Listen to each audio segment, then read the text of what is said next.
జరుగుతున్నాయి కదా ఏపీలో, ఏ పార్టీ అధికారంలోకి వస్తుంది అనుకుంటున్నారు? ఎందుకు కూటమి రావాలనుకుంటున్నారు?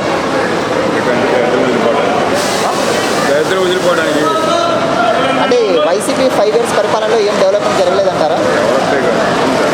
ఏం లేదు. కానీ ఆయన సంక్షేమ పథకాలు ప్రజలకు అందరికి ఇచ్చానంటున్నారు కదా. బీసీలకు 30 రూపాయలుగా తీసేశాడు, ఎస్సీలకు తీసేశాడు, ఏదో డబ్బులు అనేది ఒకటి పెట్టాడు, పరమాయణ తీసేశాడు.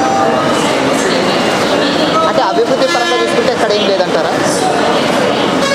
సంక్షేమ పథకాలు ఏమైనా మీకు అందుతున్నాయా? లేదు. ప్రజల్లో వ్యతిరేకత ఉందంటారా మరి వైసీపీ మీద? మరి వైసీపీలో వ్యతిరేకత ఉంటే కూటమి లేకుండా సింగిల్గా పోటీ చేయొచ్చు కదా, వాళ్ళు పొత్తు పెట్టుకోవడం ఎందుకు? రాముడు రావణాసురుడిని ఎవరితో చేశాడు? అంతమంది కలుపుకున్నాడు. అంటే అందరినీ కలుపుకొని పోతేనే విజయం సాధిస్తామంటారా? ఈ దుర్మార్గుడు దౌర్జన్యాలు కలుపుకోవాల్సింది. అంటే ఒకప్పుడు చంద్రబాబు నాయుడు గారే బీజేపీ నుండి బయటకు వచ్చారు, సేమ్ ఇలాగే దుర్మార్గుడని ఎవరిని బీజేపీ నరేంద్ర మోదీ, మరి ఆయనతోనే పొత్తు పెట్టుకోవడం ఎంతవరకు కరెక్ట్ అంటారు? దుర్మార్గుల్ని అర్థం చేయడం కోసం కలుపుకోవాల్సిందే తప్పదు. అత్యంత దుర్మార్గుల్ని ఓడించాలంటే కలుపుకోవాల్సింది. మరి 5 yearsలో జగన్ గారు ఏం డెవలప్మెంట్ జరగలేదంటారా?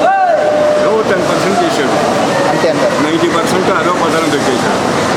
ఈ సంక్షేమ పథకాలు ఇవ్వడం కరెక్ట్ అంటారా, ఏమంటారు? వచ్చు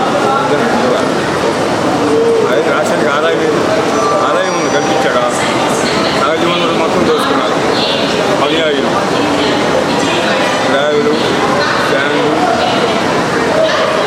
మద్యం ఇవన్నీలో దోచుకున్నారు. మీకు కేసీఆర్ నాని గారు తెలుసా? చేసిన నాని లేడీ ఎవరు లేరయ్యా, రారయ్య బాబు, వీళ్ళంతా ఒక్కదేను. అంటే ఆయన టీడీపీ నుండి వైసీపీలోకి వెళ్ళాడు కదా, టికెట్ రాదని వెళ్ళిపోయాడు. వీళ్ళంతా వచ్చేవాళ్ళుగా పెట్టేవాళ్ళు కాదు. 3 రాజధానులు అంటున్నారు జగన్ గారు, కరెక్ట్ అంటారు అది ఆలోచన? అక్కడ కట్టమని సరిగ్గా రోడ్డు పెట్టి కడమ 2 డెవలప్ చేయమని. రోడ్లు డ్రైనేజీలు ఎలా ఉన్నాయి ఇక్కడ? ఏమి లేవు. ఏం లేవు. మరి టీడీపీ వస్తే రోడ్లు కానీ డ్రైనేజీలు కానీ అలాగే పోలవరం కానీ కంప్లీట్ చేస్తారా?